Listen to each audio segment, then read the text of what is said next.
Samtang ato ng sugda ng interview kang Kapuso star Jillian Ward sa Biz Talk segment ni Cecil.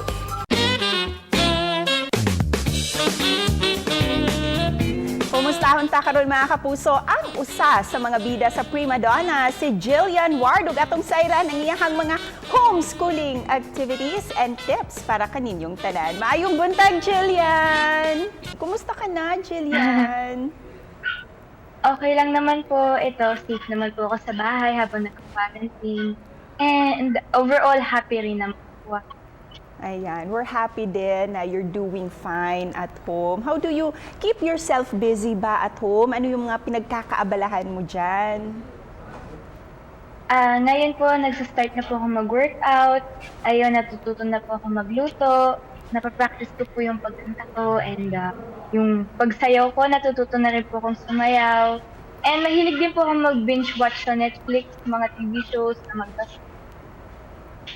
Ayan, so gaya din pala ng mga ginagawa ng mga kaedad mo. Ngayon kasi, Jillian, pasukan na. It's the month of June already and maraming mga changes sa education, di ba? Can you share with us yung homeschool experience mo? Kasi makakatulong talaga yung mga tips na ibibigay mo sa mga viewers natin for them to thrive harder, no?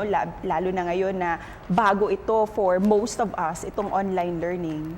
Kahit homeschool kayo, na naninibago po kayo, wag pa rin po yung tamarin. Dapat masipag pa rin po sa pag-aaral kahit ito na po yung new normal dahil para sa future pa rin po natin. So, wag tamarin and strive harder pa. Paano mo minomotivate yung sarili mo na pag-study talaga, study time talaga ito and para hindi ka maaliw sa ibang bagay dyan sa loob ng bahay? Opo, ayun. Siyempre dapat po yung focus mo sa pag nag-study ka po, dun lang talaga. And mas importante rin po yung may sarili kang time na kunyari 4 PM ka lang po mag-aaral, 4 PM lang hanggang masanay ka na po dun kaysa yung kung kailan mo lang gusto mag-aral.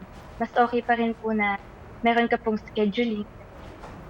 Ayan, so important pala talaga na mag-set ka ng time to study and schedule talaga for schoolwork, di ba, Jillian?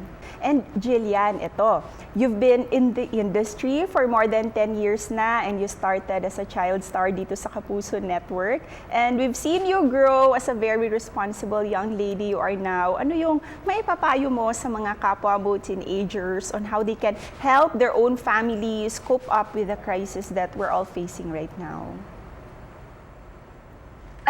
Siyempre po, pinaka-importante para sa family mo na i-affirm mo po sila, na bigyan niyo po sila ngayon ng emotional and spiritual support dahil lahat po tayo nahihirapan, kahit sinong pamilya po nahihirapan dahil sa pandemic na to.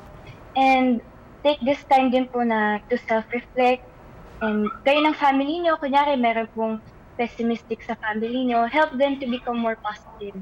And talking about self-reflection, ngayong naka-stay at home ka at nagka-oras ka to reflect on certain things, what did this pandemic teach you about life and your future, Jillian? Life is short, so be kind to others, na wag spend yung time mo sa negativity, and don't give up on your dreams. Na kahit anong mangyari, kahit anong pandemic pa mangyari, may way para mangyari yung mga pangarap.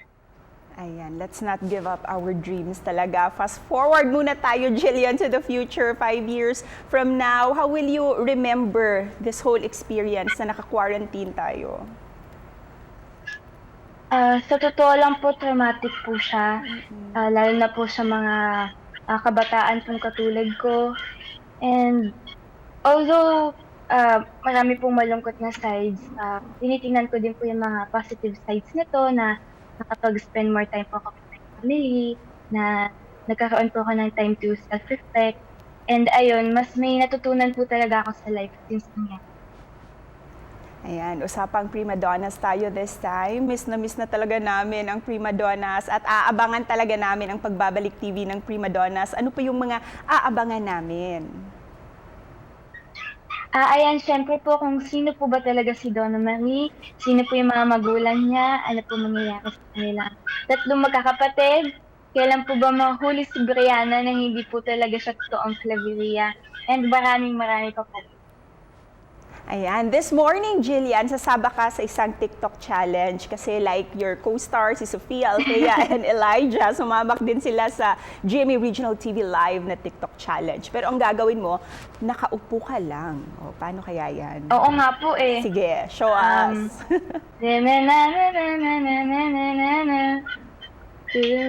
Eh, yun lang po yung alam kong pwedeng nakaupo eh.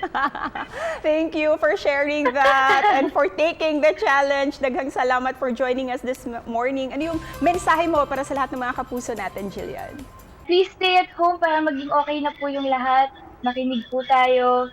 And ayun, have a good day. Have a good night. Good morning, whatever. Have a good day also, Jillian. Thank you for joining us this morning. See you soon. See you. And that was Jillian Ward, mga kapuso. Hinaot nga daghan mong nakatunan nga mga tips and pointers labi na sa mga kabataan karon nga mag-online learning na. O, mubalik pa unya ang GMA Regional TV Live.